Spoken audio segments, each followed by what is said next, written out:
Okay, folks, it is nearly the end of the month of June, so I want to talk about the place of Pride Month in motorsport for 2025. Now, it might seem a bit weird that I'm talking about Pride Month.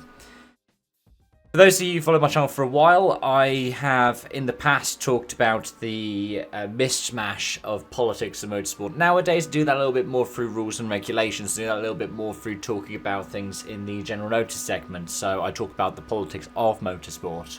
I don't tend to talk about that kind of intersectionality.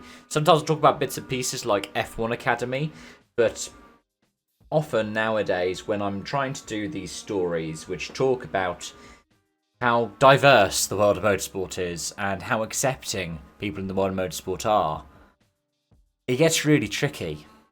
And it's to do with the changing scene.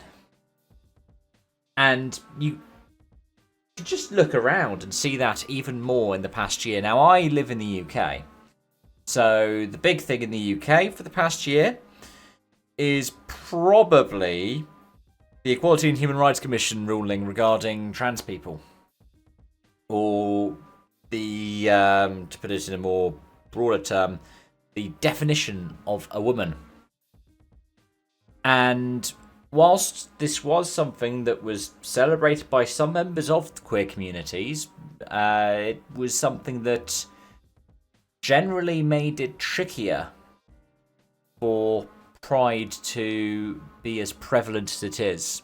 Now, I wouldn't say that we are the worst affected country for the past year.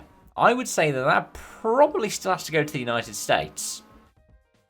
And I'll get into why in a moment. But yeah, it's not like it's gotten particularly palatable, or more palatable, shall I say, in the UK. But the US is probably the biggest story. The re-election of Donald J. Trump, who is now the 47th President of the United States, has brought with it a lot of backlash against what people call woke, what people call DEI. And queer communities end up in the crossfire. Trans people, for example. I mean, look at the John Oliver segment that he did about trans athletes. It's pretty intense. I'm not saying that it's necessarily good in other parts of the world, but it's not as intense as it is seen publicly in the United States. But the impact is global, and this is the kind of impact that we're talking about. Because for the past decade or so, as queer rights have been extended, I mean, in the UK it was 2013 we accepted gay marriage. Across the Irish Sea, that happened in the past decade. The same for Northern Ireland, so part of the UK, and that was, 2018? At the same time, a lot of these advancements in rights, some of them came under conservative governments.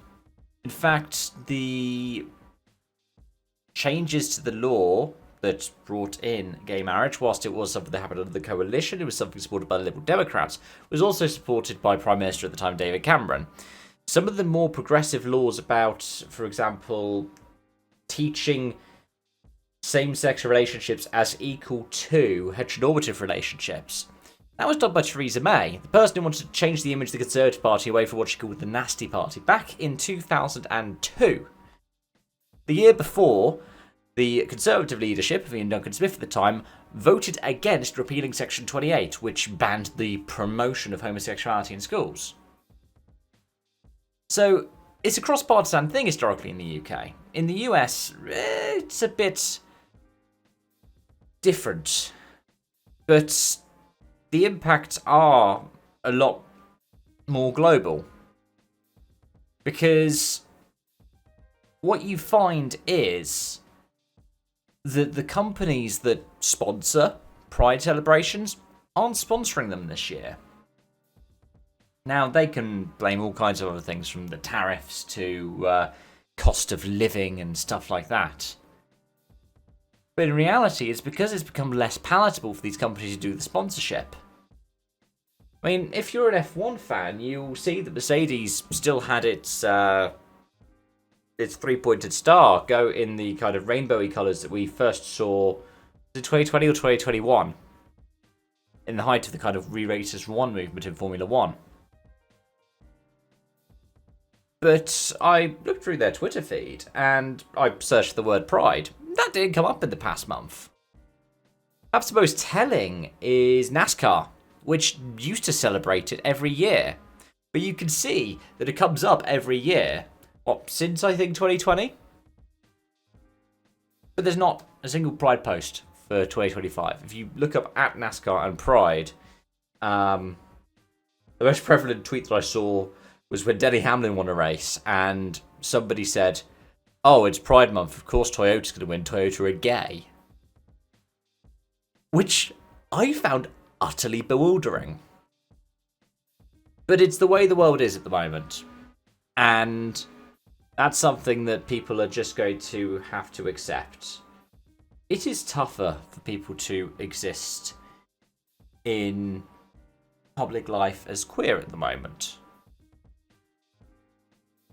They don't know if, for example, they play even something as seemingly sanitary as a Disney film that just because it so happens to have a gay character, they could lose their job. That happened in Florida, where you've got Disney World.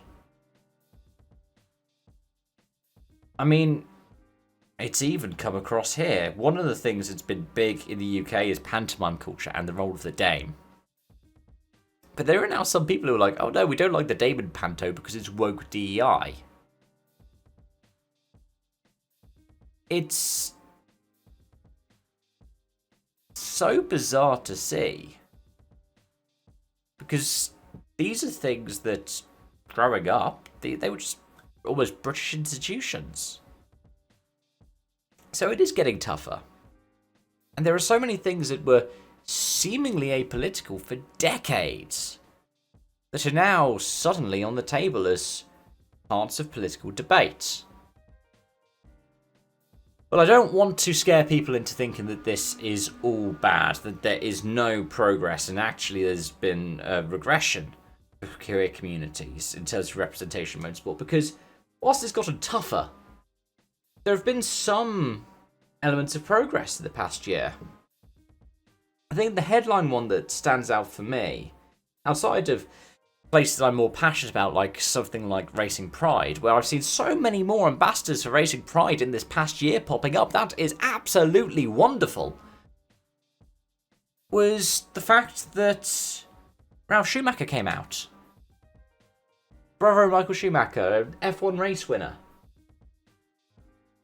One of the better drivers of the 21st century. One of the drivers that people are like, if he'd been in a faster car, or a more reliable car, maybe he could have put a title challenge together one day. I remember when I started talking about queer communities in motorsports and queer representation in motorsports, one of the things that I said was that there had not been an out F1 driver who had been active in F1 for a long time. Now, Schumacher is not actively competing in F1 anymore. That is true. He is still an active commentator in F1. And I'm pretty sure I read somewhere that this year he and Sky Germany didn't make a couple of trips to Grand Prix where it would be trickier for Ralf Schumacher to exist. And that's positive. In a world where you see more and more reactionary movements popping up, I mean, take his native Germany with the AfD. It's nice to see that when somebody like Schumacher comes out, he's supported by those closest to him. I think that is really, really good. And I think it's the kind of progress that needs to be commended. So thanks for watching and joining in this video. I know it seems like my fan is going loudly and like I'm all sweaty. Yes, it is over 30 degrees in the UK and has been for about a week. We don't build our buildings with these things in mind. This was built for summers that peaked at 25. And yeah. So thanks for sitting here and watching and joining. Especially if you've gone through the whole thing. This is something that I've been passionate about covering, and I don't want it to seem like I've done this at the 11th hour because it's literally coming out at the 11th hour on the final day. But I hope you understand why I'm talking the way I am, why I'm feeling the way that I am, because it is trickier. It is less straightforward now. And sometimes just talking about these things can actually get really difficult. Thanks for watching, and thanks for joining. And I hope to see you around soon for more, because I'm passionate about this stuff still. I don't talk about it as much anymore. That's because I've got so many different series I'm covering. But if you would like me to talk about more of this and elevate different stories, you can do that. Somebody that I would recommend if you are looking for more of them is Matt Bishop, who is at the Bish, BISHF1, who talks about on this day in motorsport history and also the queer motorsport history. I think he's been a Racing Pride ambassador for a while now. He was a journalist, worked at McLaren, and hosts and Colossally That's History over on the race. So thanks for watching, folks, and hopefully I'll see you again soon. Until then, bye for now.